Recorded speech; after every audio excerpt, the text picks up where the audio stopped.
Comment jouer sans Neymar? C'est le grand défi que va devoir relever le Brésil face à l'Allemagne en demi-finale. Un double défi même car la Seleção n'a pas perdu seulement un attaquant d'exception, elle a perdu aussi un pilier psychologique.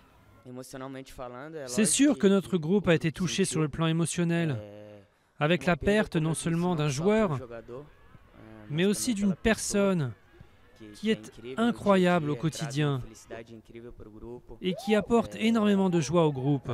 Il a toujours le sourire aux lèvres, il est toujours positif, quelle que soit la situation. Ce n'est pas seulement un joueur que nous avons perdu. Bernard se dit prêt à remplacer Neymar, tout comme Willian, également pressenti pour le poste. Mais pas question évidemment pour Luis Felipe Scolari de dévoiler sa stratégie. Au-delà d'un simple remplacement de joueur, le sélectionneur brésilien pourrait décider de changer de système.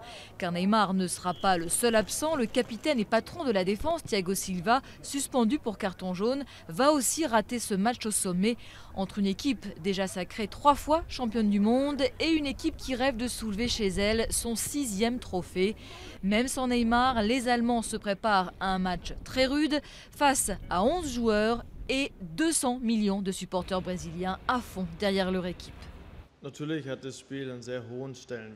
C'est bien sûr un très grand match et jouer contre l'équipe hôte, c'est un grand honneur, mais aussi un grand défi. Ça aurait été encore plus beau de la rencontrer en finale.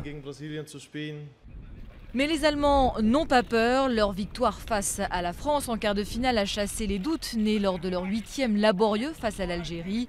Les joueurs de la Mannschaft, forts de leur maîtrise technique, se disent en forme. Et ce sont des habitués du dernier carré. Ils s'apprêtent à disputer leur 4e demi-finale consécutive en Coupe du Monde. Et ils rêvent de prendre leur revanche après la finale de 2002, perdue face au Brésil.